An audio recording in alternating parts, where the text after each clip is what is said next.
And good evening and welcome to the Definitive Debates. This is the school committee debate. It's sponsored by Stoughton News Group on Facebook. If you're not already a member, there's 6,300 members, you should join and become one. And you'll get the latest news and be able to express your opinion as well. And by Snyder Stoughton each Friday in the Stoughton Journal. Let's tell you a little bit about the debate. We have, of course, two candidates. Molly Cochran is the incumbent against Barbara Marshall, who's the challenger. Here's the rules. There'll be an opening statement of 1 minute, a closing statement of 1 minute, responses are a minute, and the rebuttals are a minute. It's all a minute. It's easy. It's 60 seconds. It's the same thing. Jeffrey Pickett and I will be asking questions, as well as the candidates who will also be asking a question. And Christine Iacobucci will be doing the timekeeping here, so we want to appreciate that. And we did a little flip of the cards, and the opening will be Molly will be opening first. And then when we close, Barbara will close first. So Molly, welcome. Thank you. Thank you for the opportunity to speak to the public tonight. My name is Molly Cochran. I'm a lawyer in private practice, and I have lived in Stoughton since 2004. My children attended the Stoughton schools from K through 12. They were very active in the school programs, including sports, athletics, and the band, and so I am a big supporter of those extracurricular programs. My children also thrived in an ethnically diverse environment, and it's important to me that we have a welcoming environment for students of all backgrounds and programs to give every student a fair opportunity to succeed. For me, serving on the school committee and standing up for public education is really meaningful and rewarding work. I'm running for school committee again because I'm passionate about everything that affects our students and our community. And I believe that I've demonstrated that passion and that commitment over the last few years. I fought for an adequate budget to serve all our students' needs. I've advocated for our students' safety and their well-being. I've demanded the highest levels of professionalism from teachers and from administrators, and I promoted transparency and good communication with the public. Thank you. Barbara? Hi. Good evening. Hopefully by now you know my name is Barbara Marshall, and I'm the mother of Jason Marshall. I'm asking for your vote for the Stoughton School Committee. I'm a resident of Stoughton for over 20 years, and my son Jason completed K through 12 in our school system. There are a few items in my background that make me highly qualified for the position. One, my proven ability to manage budgets and resources over $100 million. My training and results in the areas of interviewing and hiring management positions. Also, three, my results in leadership roles within volunteer and nonprofit organizations. These skills and many more will allow me to develop long-range goals, to improve our school system, also to ensure accountability in meeting the needs of our students, and ensuring the hiring of the best superintendent who will meet the needs of our community. My name is Barbara Marshall, and I am asking for your vote for the school committee.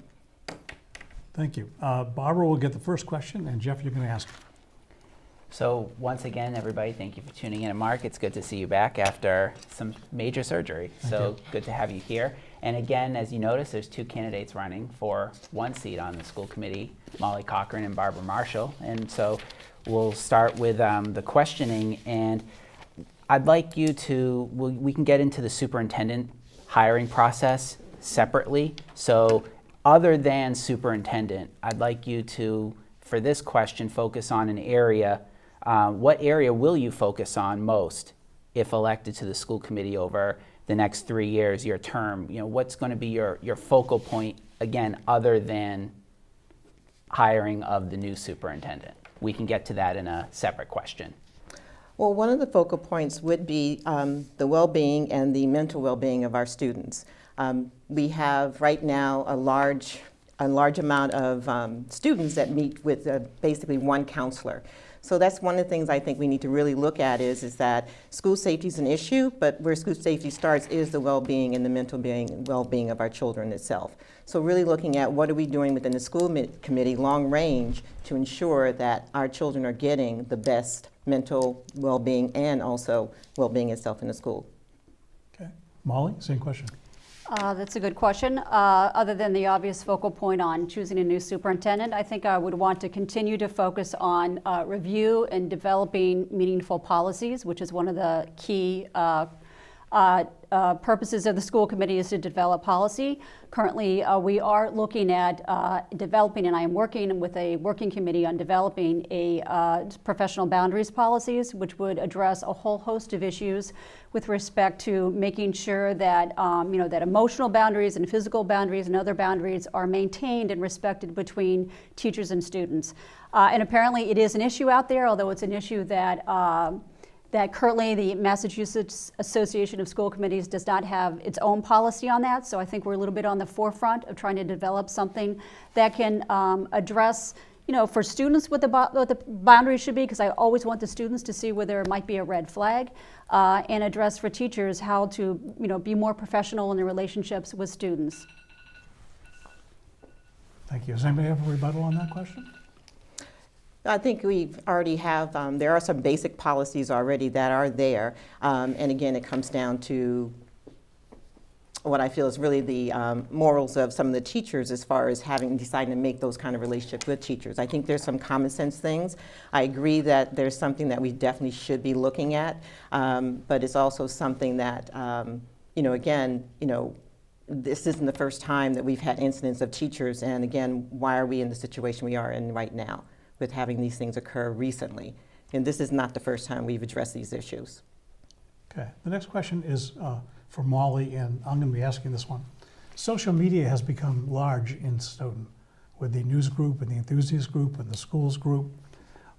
How involved do you think that people in the school committee should be in terms of responding to issues and posting news and information on the schools on all the sites in town?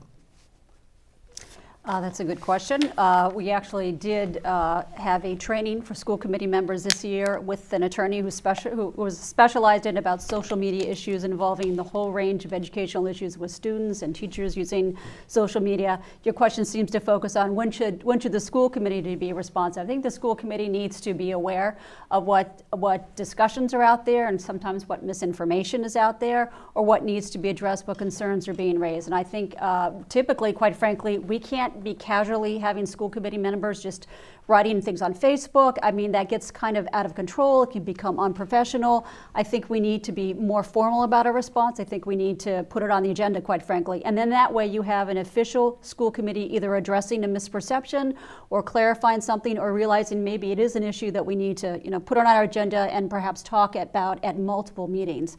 But constantly engaging in a little back and forth, we can't get into that as school committee members. Barbara? I agree. I think it needs to be done professionally and also know what the boundaries are, and should not just come from one school committee person, but should come from the school committee itself. No casual conversations, making sure we have the correct information, no rumors, no anything in that nature. It has to be very solid, and again, being upfront about what we can talk about and what we can't talk about. So I agree it's something that can be used, but it has to be used wisely and not responding and making sure they understand there'll be no response to the Facebook page. It's just like a newspaper ad, like a newspaper article. We're not going to respond. There'll be no responses going back and forth. Okay. The next one goes first to Barbara, and Jeff, you'll be asking that. I just want to ask a follow-up on that because social media in so many ways is in the moment. Yes. And so having a policy can be like a blueprint, but if there's this issue that's arising and you could see that there are citizens that are having an active discussion on it, it's something, first of all, there could be challenges of having a email chain going on between all of the members of the board, but also just who is the designated person to respond. So I'm hoping that both of you could kind of expand upon your responses, and because social media, you just can't wait till the next day or 5 days later. So how do you deal with the immediacy of that? Well, I think that's part of the problem is that you can't always give an instant response. And like you said, there might be, several emails between the school board, but again, I think it has to be, it still has to be a decision among the school board, and it might not be an instant, and making sure the public understands we can't give a response right away. We are talking and making them aware of the fact that we're having this conversation, we'll get back to you as soon as possible. I'm not comfortable responding right away, having that emotional piece in there, because people, react and, don't react always well to emotional. Can I Molly? follow up on that? And I agree with your perspective on that. And I would say that, to the extent it's something that's urgent, the superintendent can always issue a press release if there's something urgent that we really should get something out within 24 hours. Want to clarify, school committee members are not chain emailing each other back and forth. We really are not permitted to do that because of open meeting law issues. So, somebody might, and I do think generally speaking, you try to have official responses come through the chair. And that is why we're organized to have a chair to speak on behalf of the school committee, and it's the responsibility of the chair to make sure that they have, without having open meeting law violations, if they have to respond urgently, that they at least check in with the superintendent and maybe council. But typically, you do have to wait for, the next meeting, which hopefully will be at least a 2-week wait at the most. Next question is for Molly and Jeff. Again, I kind of like where we're going here, so I'd like to follow up on that. The school committee, oftentimes if there is a response from the district, it's coming from the superintendent's office.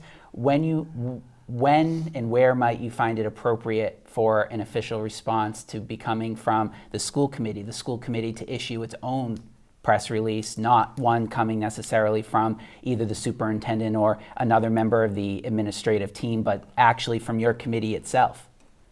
The school committee hasn't, in my experience, issued press releases and had sort of the capability of issuing press releases. However, if there is an urgent matter, we can act, and I will, by way of example, there was an issue, continues to be an issue before the Zoning Board of Appeals with respect to the citing of a certain industrial use right across the street from OMS. And that did call upon the superintendent and I to respond very quickly with at least stating our position and our concern to the Zoning Board of Appeals, and that was issued within a day or so. But we don't have a PR person, we don't have a PR mechanism set up. Again, I think that generally speaking, it is appropriate for us, it is more appropriate for us to work through the superintendent to do things. This was something different that was appropriate for the school committee as a committee to speak to the Zoning Board of Appeals, but typically it's appropriate for the superintendent to speak. Barbara? I feel that it should be, the schools committee should give a comment, and yes, you should have something coming from the superintendent, but I think also that the school committee has to show that they're reinforcing what the superintendent is stating. So I think that's something that we have to look at is that what would be a vehicle. Again, if the president of the school committee is involved in that piece of it with the superintendent announcing something, then all it is then is just really a re-information of what's already being sent out. So they're not really writing anything new or different. It's just confirming they're clearly aware of it, and if there's something they need to add, like this will come up and this will be on the agenda for the next school committee or something of that nature, that's maybe what might be part of what their announcement is also. But again, making the public aware that they are aware of what's going on and that they are partnering with this, with the superintendent at that time. And if I could just follow up, the Sure. superintendent who might be responding to something and issuing a press release always sends it to the school committee either sometimes before, but sometimes simultaneously, so that we are sure to be on top of what's going on. But typically our, other than at our meetings, which are public meetings, we certainly invite public comment and invite emails to us. But typically, the school district is run by the superintendent, and so official statements would come typically from the superintendent. I wanted to follow up on that, and again, Barbara, you're first on this one. You mentioned the PR releases.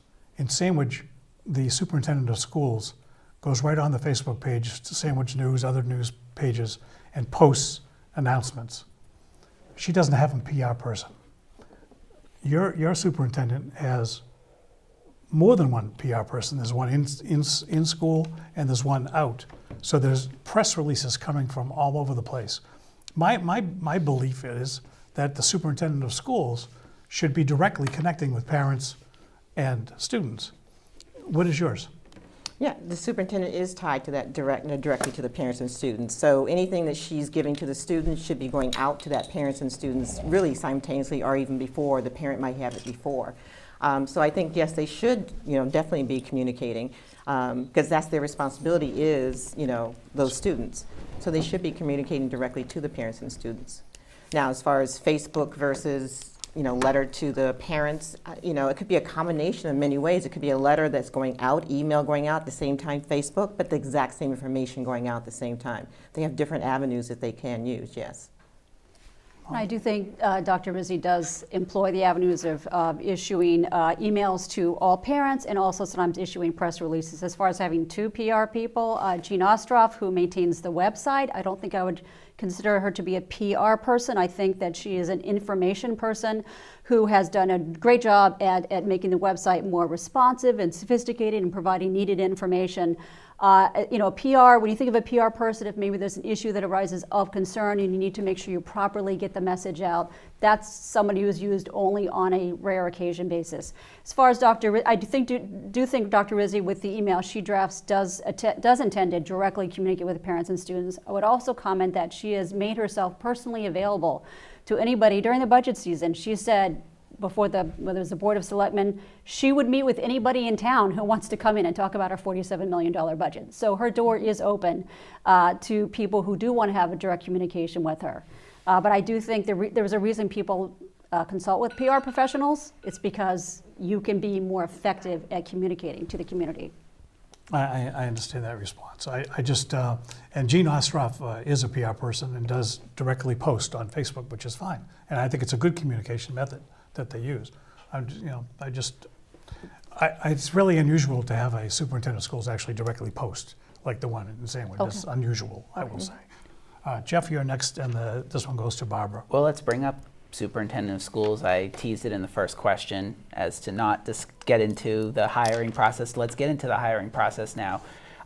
Let's discuss, first of all, what are you looking for in a superintendent, and what makes you most qualified to be on that board when you'll be choosing the next superintendent, as Dr. Rizzi has stated her intent to retire at the end of next school year. So one of the things that we are looking for in a superintendent is someone that can definitely meet all the needs of the community and understand what we need within our community to move our school district itself.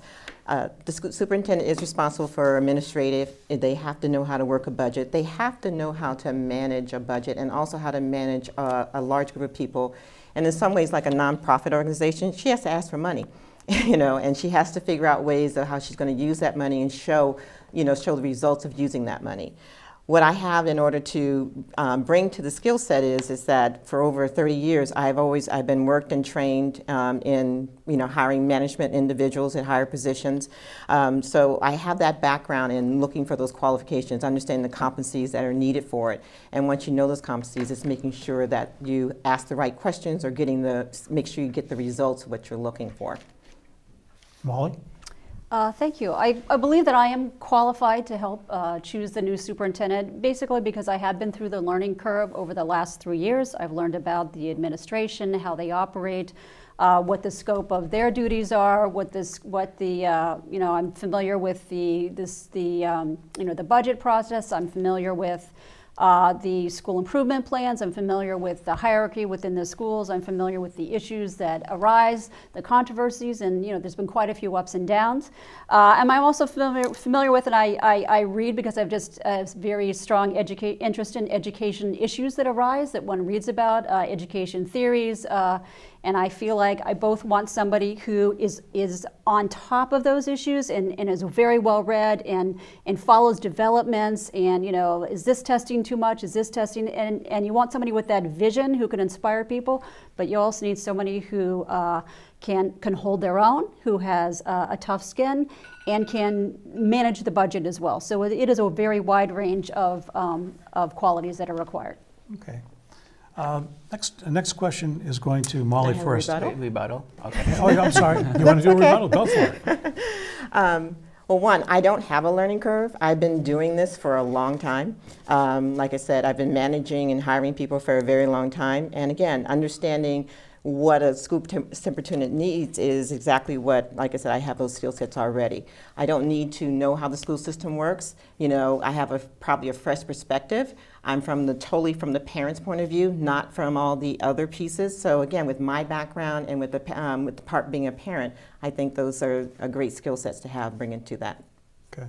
Can I You want to add anything, respond? Molly? I just think to say that you don't need to know how the school system works. I mean, you may have lots of other attributes that are good about hiring people, but to say that you don't need to know how the school system works belies really that it is its own world, and absolutely to have the perspective of the parent is very important, because that's what it's all about, is serving the students. So that's why we want parents to be on the school committee. At the same time, to know what that job is like, and to know what the interactions are like, and to know what is on the superintendent's plate from day to day, from year to year, I think that makes a huge difference in how you would go about interviewing a superintendent and making your final selection.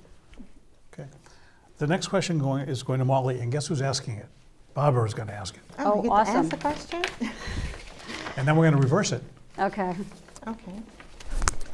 So Molly, what approach have you or the school committee taken to ensure a guard in the mental health and mental well-being of our students? One of the things that I would point out was that not this current year with the superintendent's goals, but last year with the superintendent's goals, Dr. Rizzi and the school committee agree that one of her goals was to have professional development around the issue of social and emotional learning, which is kind of a buzzword in education these days. And when I attended the MASC conference, there were presentations on that. And Dr. Rizzi actually handed me the book that she was giving to teachers to read about how to recognize trauma, how to help students through the trauma. And that actually is an ongoing program. And she says that the teachers have actually been very interested and very responsive to that. So I do think that's a really important part of our educational program, and that we need to attend to it. And you can respond to your own question if you want as well. One thing I would look at again is looking at that teacher, that school counselor ratio to student, and really looking at that piece of it. I know we're talking about hiring one more school counselor for the high school, but again, my understanding is, and I could be incorrect, my understanding is that it's supposed to be for the college application and those pieces. But my concern would be is, from a parent's point of view, you don't know my child if that's all you're dealing with at that time is his application and so forth. So making sure we have a good understanding of what that counselor balance is going to be. And, you know, and how often do our students see that? It's great that the teachers have that profession, you know, getting that training. But again, how long are we reinforcing it? What are we doing to ensure that training is being utilized? And also, we have to reinforce, you can train once, but what's the follow-up? We have to ensure, if we put that time into it before, we got to make sure we continue with that training. You want to respond to that? Or, okay. No. All right, then it's your turn then to ask Barbara a question. All right. So my question is,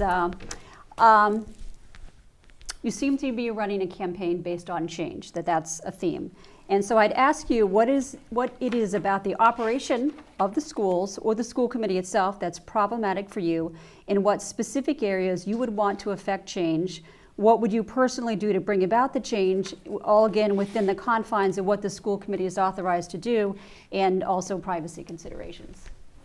Well, understanding, let's see, there's a lot of breakdown. So the reason of change is really the proactive against reactive. I know we said the school committee is doing policy changes now, but again, you know, it seems to be a reaction to the problems we have. So one of the changes I would want to look at is one of the school committee's mission, in their mission statement, it does say that they're responsible for the vision and looking at long range, ensuring that we really do have long range goals, not just short-term reactionary goals. And that's what I'm seeing from what I see. That is what I see as those short range goals, and we're reacting to those short range goals.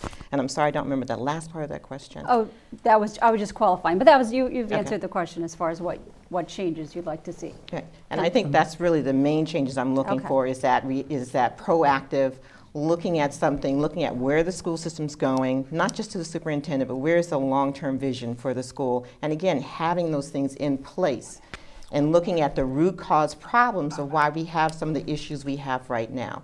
You know, that's very important. It's easy to fix a problem, but we have to have we have to know what the root cause is. Molly, do you want to respond to that? Just a quick response. I do think that as far as the long-term goals are developed by the school councils in the triennial district improvement plan, not so much directly by the school committee, although the school committee is to interface with that and certainly and look through that when it's looking for specific annual goals for the superintendent. So there is a long-range planning process, and that's certainly a very important part of having a successful school system. And as far as the root causes of the problems, I think that's something that we're always looking to address. I think there is teacher misbehavior from time to time. I think the policies need to be in place. I think everybody needs to be on the watch for any type of conduct that's problematic by a teacher, or lack of professional boundaries, be that as it may. Certainly some of these instances that happened before I was on school committee, and other things that have happened, and people have disappeared before the public even heard about it. Just before, when somebody was up there starting to cross a line. So there have been an attempt to manage the situation, and I definitely think we need to get better. That's my goal. Okay. The next question is going to Barbara, and it will be from Jeff. Well, going on the lines of some of the oversight, have you felt that the administration has had oversight over some of these controversies that have been brought up kind of through innuendo over the course of this evening so far?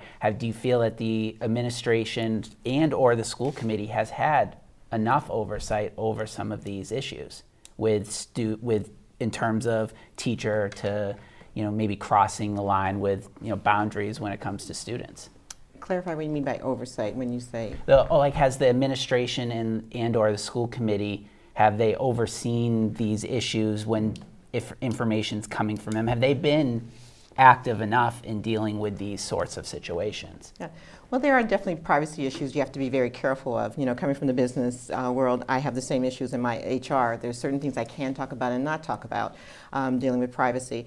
But I think, again, that's where the school board has to, I think the superintendent has been trying to communicate what she can communicate as far as some of these issues. But again, that's where I think, though, the school committee has to show, again, by either just an announcement, just saying we're aware of what's going on, we're working with the superintendent, something in that nature, because the public does need to believe that you are part of that. It's perception. So if they don't hear anything, their perception is you either don't know or you don't care. And it's perception. Perception is what that person believes in. Can I comment on that? And I agree that the public needs to know we're responding. And in the case of something which is litigation or potential litigation, if you look at our executive session agendas, you will see when issues have arisen that those are on our agendas. And so we are discussing those and reviewing those matters in executive session. And I can't obviously discuss what we've done, but I certainly would not fail to respond about anything that happens that is either troubling to the public or is troubling as far as student well-being. Student well-being, that's why we're there.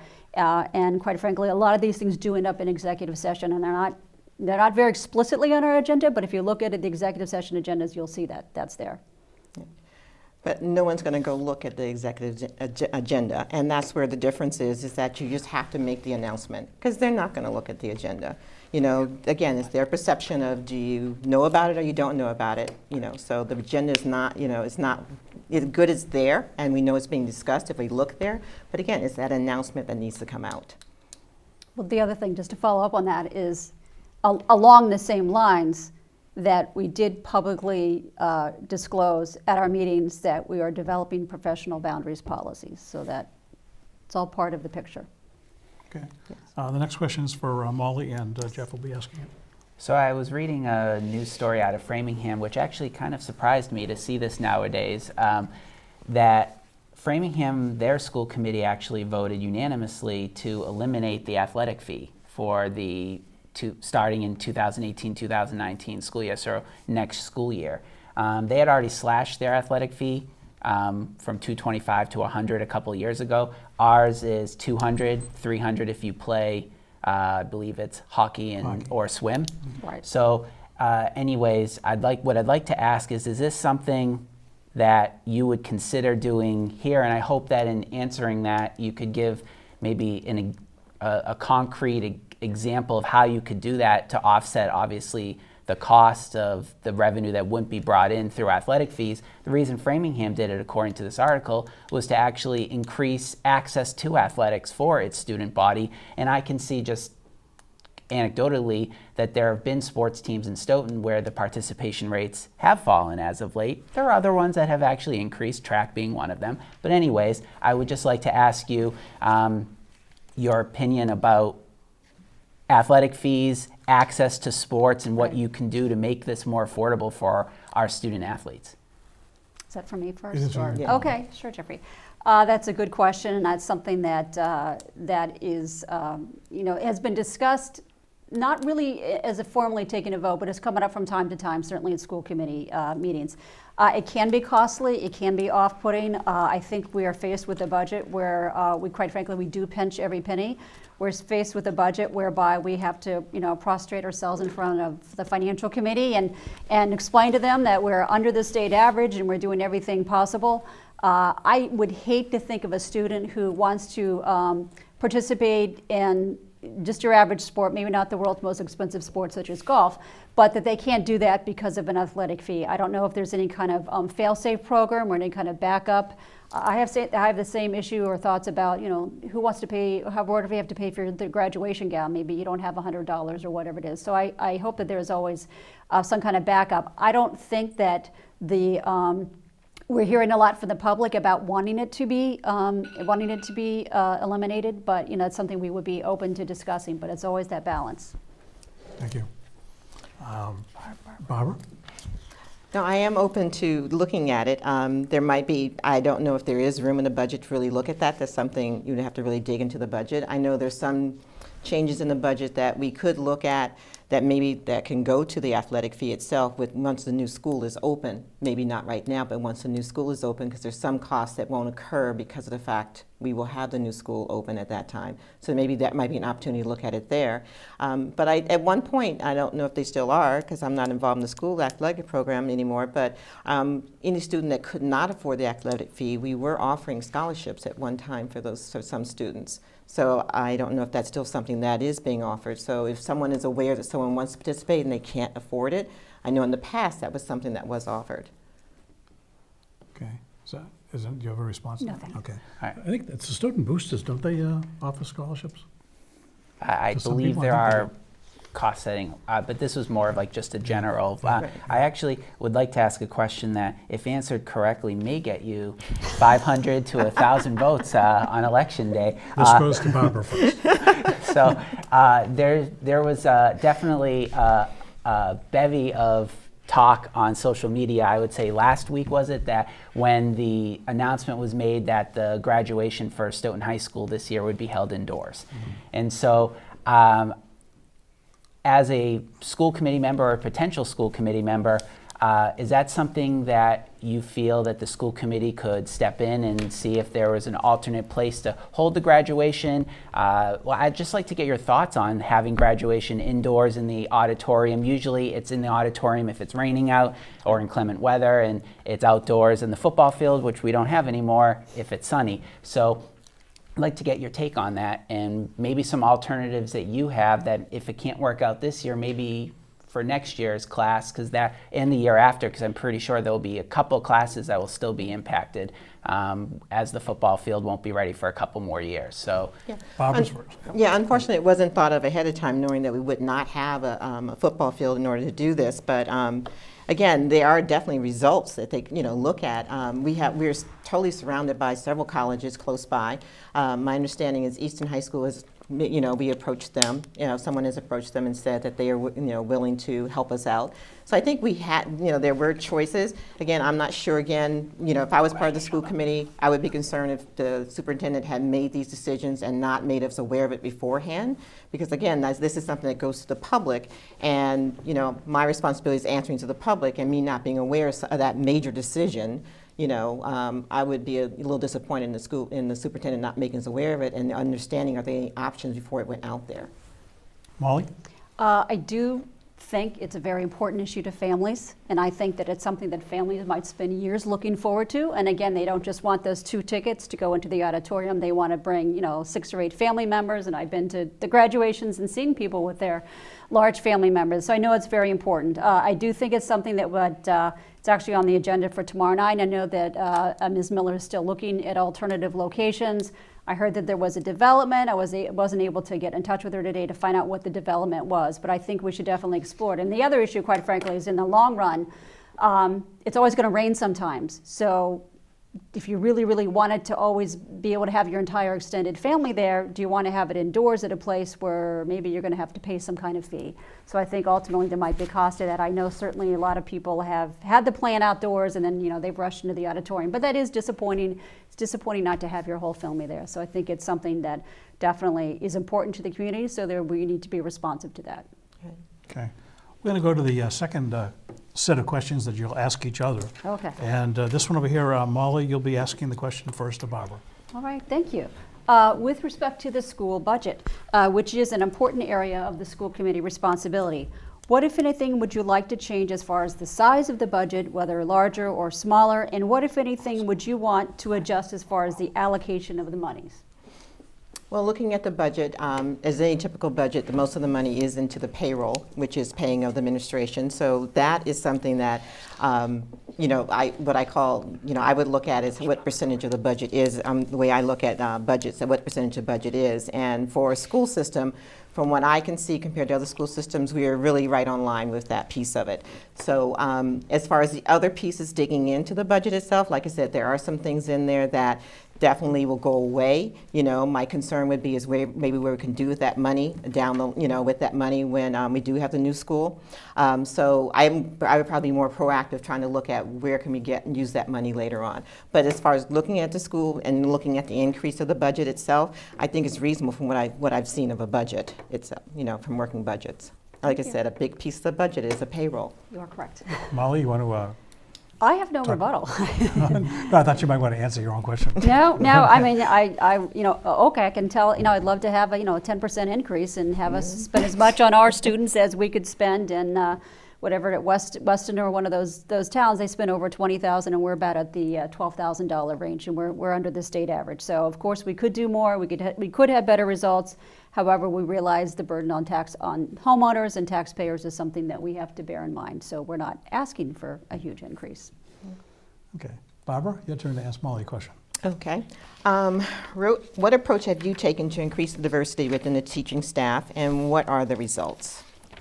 I wish I could say we had terrific results, and unfortunately we don't. I have had multiple discussions since I've been on school committee with Dr. Rizzi.